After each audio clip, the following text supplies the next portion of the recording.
আরে পাগলি, চাচ্চু যখন বড় মুখ করে বলেছে সাথে নিয়ে যাবে, যা 2-3 দিন থাকবি, এরপরে আমি আর ভাইয়া গিয়ে নিয়ে আসবো। আর কথা তো হবেই। রুদ্র অধরাকে রুমে এনে বলল এখন নাকি কফি খাবে। অধরা কফি বানাতে নিচে এলো।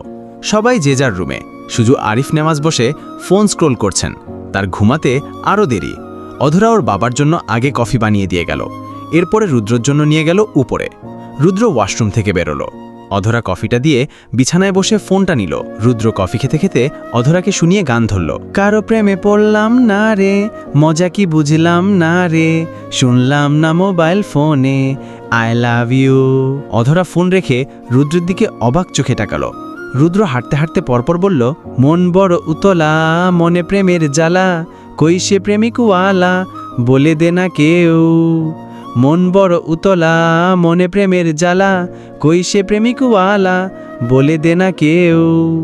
কারো প্রেমে কারো প্রেমে কারো প্রেমে পড়লাম না রে, মজা কি বুঝলাম না রে, শুনলাম না মোবাইল ফোনে, আই লাভ ইউ। অধরা আলগোছে উঠে গিয়ে রুমের ঝাড়ুটা হাতে নিয়ে রুদ্রকে বলল, এদিকে তাকান বলছি। রুদ্রর দিকে তাকিয়ে ফিচেলে হেসে বলল, ঝাড়ু দিয়ে কি করবি? অধরা দাঁত চেপে বলল, ঝাড়ু দিয়ে স্পেশালভাবে আই লাভ ইউ শোনাবো। রুদ্র সুর ধরে বলল, আই লাভ ইউ টু। রুদ্র দরজাটা বন্ধ করে দিয়ে অধরার থেকে ঝাড়ুটা ছো মেরে নিয়ে জায়গার জিনিস জায়গায় রাখল। অধরা হুট করে রেগে গিয়ে বিছানায় বসল। রুদ্র কফি খাওয়া শেষ করে পাশেই বসল। অধরা বিছানায় থেকে বালিশটা নিয়ে সোফার দিকে গেল। সোফায় এসে শুয়ে বলল, শোবো না আপনার সাথে। রুদ্রর দিকে তাকিয়ে বলল, কেন, কি করলাম অনি? অধরা নিজেও জানে না রুদ্র কি করেছে। কিছুই তো করেনি, তাহলে রাগ করে এলো কেন? রুদ্রের উত্তর না পেয়ে খিলখিলিয়ে হেসে বলল, তুই কি নিয়ে কোন কারণে রাগ দেখাচ্ছিস তা নিজেই জানিস না, তাই না? পারিসও বটে, তোকে হারে হারে চেনা শেষ। অধরা ওর হাসিতে তেলে বেগুনে জ্বলে উঠল। দাঁত চেপে বলল, আমি যাই নিয়ে রাগ করি না কেন, আপনি বলবেন কেন? আপনি রাগ সহ্য করবেন শেষ। রুদ্র হাসতে হাসতে এগিয়ে এসে অধরার হাত ধরে টেনে বলল, যা, সরি, আর হবে না, আয় শুয়ে পড়ি। অধরা এক চুলা নড়ল না, বলল, যাব না। কেন, আবার কি হলো? সরি বলেছি তো, সরিতে কাজ হবে না, কিছু এনে খাওয়ান তাহলে যাব। রুদ্র রসিকতা করে বলল, ঘুষ চাইছিস নাকি? না না, ঘুষখোর মানুষ আমার ঘরে জায়গা নেই। অধরা জানে এটা মজা করেই বলেছে, কিন্তু এতে রাগ দেখানোর একটা সুযোগ পেল। ও উঠে দরজার দিকে যেতে যেতে বলল, থাকবো না তাহলে আপনার ঘরে। বলেই দরজা খুলতে নিলে রুদ্র সামনে এসে বলল, সত্যি সত্যি যাচ্ছিস নাকি? যাস না, গেলে বড্ড লজ্জায় পড়ে যাব। অধরা কপাল কুঁচকে নিয়ে বলল, ও চলে যাওয়াতে রুদ্র লজ্জা পাবে কেন? ও জিজ্ঞাসু দৃষ্টিতে তাকিয়ে বলল, লজ্জা পাবেন কেন? রুদ্র দুষ্টু হাসি দিয়ে বলল, লোকে ভাববে আমার সমস্যা আছে, তাই চলে এসেছিস। অধরা নাকমুখ কুঁচকে নিয়ে তাকিয়ে বলল, সবাই কি তাই ভাববে? রুদ্র দরজাটা বন্ধ করে অধরাকে পেছন থেকে জড়িয়ে ধরে কানে কানে বলল, নতুন নতুন বিয়ে হলে যদি বউ স্বামীর কাছে না থাকে তাহলে তাই ভাববে। কেন, আশেপাশে দেখিস না নাকি তোর জন্য লোকে আমাকে নিয়ে হাসাহাসি করবে? আর তুই কি তোর স্বামীকে এমন লজ্জায় ফেলে দিতে পারবি? এখন চুপচাপ শুয়ে পড়বি, চল। অধরা কথা বাড়ালো না, সোফা থেকে বালিশ এনে বিছানায় এসে শুয়ে পড়ল। রুদ্র মুখ টিপে হেসে বিছানায় এসে শুলো। ভালোই বোকা বানিয়েছে। পরদিন সকালে আদনান নেওয়াজ নাজমা দুজনে মিলে সোহাকে নিয়ে রওনা হলেন। আদনান নেওয়াজ রুদ্রের কথা মতো সোহাকে বাসায় নিয়েই বলবে যে আর বাড়িতে যেতে দেবে না। এরপরেই দেখা যাবে দুজনের ভালোবাসার টান কতখানি। বেলা 9টার দিকে রুদ্র কোথায় থেকে যেন ফিরে এলো, সাথে ব্যালকনিতে লাগানোর জন্য কয়েক প্রকারের ফুলের গাছ টপ সহ এনেছে। রুদ্রের হাতে কতগুলো আর দারোয়ানের হাতে কতগুলো গাছ। রুদ্র উপরে এলো আর দারোয়ান আসছে। অধরার রুমেই ছিল। ও রুদ্রকে রুমে ঢুকতে দেখে কিছু বলার আগেই রুদ্র হেসে বলল, কালকে বলেছিলাম না সারপ্রাইজ দিব, সারপ্রাইজ হিসেবে তোর জন্য এই এত ফুলের গাছ এনেছি। অধরা অবাক হলো, এগিয়ে এসে বলল, বাহ, সুন্দর তো, কোথায় লাগাবেন এগুলো? রুদ্র মুখের কোণে চিরচেনা সেই হাসি ফুটিয়ে বলল, তোর মনে নেই তুই একদিন পড়তে এসে বললি যে ব্যালকনিটা ফাঁকা ফাঁকা, ফুল গাছ আনতে? আমি বলেছিলাম ফুল গাছ আনবো, যত্ন নিবে কে? তুই উত্তমে বলেছিলি তুই করবি, এবার বউ হিসেবে এগুলোর যত্ন কর, কি করবি না? অধরা খুশিতে এগিয়ে এসে রুদ্রকে ধরে বলল, হ্যাঁ করব, ব্যালকনিতে নিয়ে চলুন। রুদ্র অধরা দুজনে মিলে ব্যালকনিতে নন্দনীয়ভাবে ফুলের গাছগুলো গুছিয়ে রাখল। অধরা তো খুশি, আর রুদ্র অধরার খুশিতেই নিজেও খুশি। এদিকে আদ্র আর আরিফ নেওয়াজ আজ অফিসে গিয়েছে। আরমান নেওয়াজ গিয়েছেন গ্রামের বাড়িতে, কিছু জমি জায়গা রাখবেন, 2 দিন পরে ফিরবেন। অনেক বেলা হলো। রুদ্র আর অধরা এখনও খেতে নিচে আসেনি বলে রুকাইয়াই উপরে এলেন। রুমের সামনে দাঁড়িয়ে দুজনেই ডাকলেন। রুদ্র ব্যালকনি থেকেই সাড়া দিল, হ্যাঁ মা, ভিতরে এসো, দেখে যাও না কি করছি। রুকাইয়া কৌতূহল নিয়ে ভিতরে গেলেন।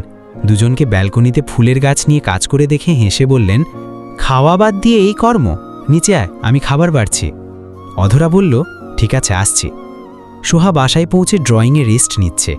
আদনান নেওয়াজ সোহাকে বললেন, সোহা, এখানে প্রথম একা একা একটু খারাপ লাগবে, এরপরে এমনিই ভালো লাগবে, আর বাড়িতে যাওয়া যাওয়াই নেই। সোহা আদনান নেওয়াজের দিকে তাকালো, ভাবল হয়তো এমনিই বলছে, তাই আর কথা বাড়ালো না। নাজমা বললেন, সোহা, ফ্রেশ হয়ে গিয়ে। সোহা রুমে চলে এলো, ব্যাগ থেকে ফোন বের করে আদ্রকে মেসেজ দিল, আমরা পৌঁছে গিয়েছি, তুমি কি করছো এখন? সোহা ফোনটা রেখে ড্রেস চেঞ্জ করে হাত মুখ ধুয়ে এসে ফোন হাতে নিয়ে দেখল আদ্রর মেসেজ, অফিসে এসেছি, পরে ফোন করছি তোকে। সোহা লিখল, ঠিক আছে। দুপুরের পর অধরা শুয়ে শুয়ে ফোনে বিয়ের ছবিগুলো দেখছে, আবার এডিট করছে। রুদ্র ওর পাশে বসে আছে। মিনিট 2 পরে রুদ্র অধরার ফোন সরিয়ে ওর উপরে শুয়ে আবদার করে বলল, অধরা বেব, একটা জিনিস চাই। কি? রুদ্র একটু শুকনো ঢোক গিলে আবার হেসে বলল, তোর এই পার্সোনাল ডায়েরিটা দেখাবি? অধরা মাথা নাড়িয়ে বলল, পার্সোনাল জিনিস দেখানো যাবে না। এখন তোর জিনিস আর আমার জিনিসে পার্সোনালের কি আছে? অনেক কিছু আছে, আমি দেখাবো না।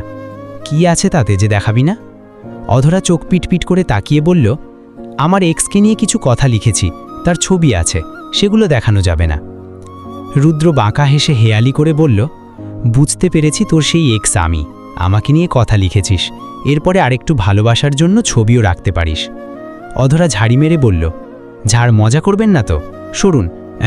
আমার খেয়ে দিয়ে কাজ নেই আপনাকে নিয়ে কথা লিখতে যাব, আপনার ছবি রাখতে যাব? রুদ্র সরল না, চোখে চোখ রেখে বলল, আমার চোখের দিকে তাকিয়ে বলতে পারবি যা তুই আমার ছবি রাখিসনি, আমাকে নিয়ে কথাও লিখে রাখিসনি? এমনকি ধরে নিলাম আমি তোর কাছে ঘৃণার পাত্র ছিলাম, তাহলে আমার ছবি কেন তোর ডায়েরিতে, তোর ফোনে? কি মনে করেছিস চোখ কান সাথে নিয়ে ঘুরি না নাকি? আমি তোর ডায়েরি দেখেছি, এমনকি তোর ফোনেও দেখেছি। তুই আর কত লুকাবি, ভালোবাসিস না তো? শেষের কথাটা এতটাই গভীর ছিল যে অধরার মুখটা শুকনো হয়ে গেল, চোখ দিয়ে না চাইতেই নোনা জল গড়িয়ে পড়ল। রুদ্র তার হাতের একটা আঙুল দিয়ে অধরার চোখের পানি ছুঁয়ে ওকে দেখিয়ে বলল, এই চোখের পানি কিসের জন্য, কার জন্য, কেন বলতে পারিস? অধরা চোখে পানি নিয়ে পিটপিট করতে করতে শেষে রুদ্রের টি শার্টের কলার ধরে ওর বুকে মুখ গুজে ঝরঝর করে কেঁদে উঠল। ওইভাবেই মাথা নাড়াতে নাড়াতে বলল, একটুও ভালোবাসি না আমি। রুদ্র মুচকি হেসে বলল, ভালোবাসতে হবে না, এখন আমার সাথে সংসার কর। অধরা মাথা নাড়িয়ে বলল, করব না সংসার। রুদ্র ওকে ভালো করে বুকে জড়িয়ে নিয়ে বলল, ঠিক আছে, কিচ্ছু করতে হবে না, তুই এই বুকেই লুকিয়ে থাক। সোহা যখন শিওর হয়ে জানতে পারল ওকে আর বাড়িতে যেতে দেবে না ওর বাবা, তখন থেকেই মনটা খারাপ হয়ে গেল। ও রুমে ফিরে এসে দরজা লাগিয়ে দিয়ে এসে বিছানায় উবু হয়ে শুয়ে আদ্রকে কল দিল। তখন সন্ধে, আদ্র গাড়ি ড্রাইভ করে বাড়িতেই ফিরছিল, সাথে আরিফ নেওয়াজ। সে নিজের মতো ফোন স্ক্রল করছে। আদ্র সোহার কল পেয়ে ধরল আর সাউন্ড একদম লো ভলিউমে দিল। হ্যালো ভাইয়া। কি করছো তুমি? গাড়ি ড্রাইভ করে বাড়ি ফিরছি। তুমি একা? আমার মেজো আব্বু আছে। আরিফ নেওয়াজ আর চোখে তাকালেন, ভাবলেন হয়তো কোনো বন্ধুর সাথে কথা বলছে। সোহা বলল, জানো, আব্বু আর বাড়িতে আসতে দেবে না। মানে? মজা করছো তো? দেখ, সারাদিন কাজ করে মজা করার মুডে নেই আমি। না, মজা করছি না, আব্বু সিরিয়াস। কিন্তু কেন? আমি বাড়িতে ফিরে তোকে কল দিচ্ছি। ঠিক আছে, সাবধানে যেও।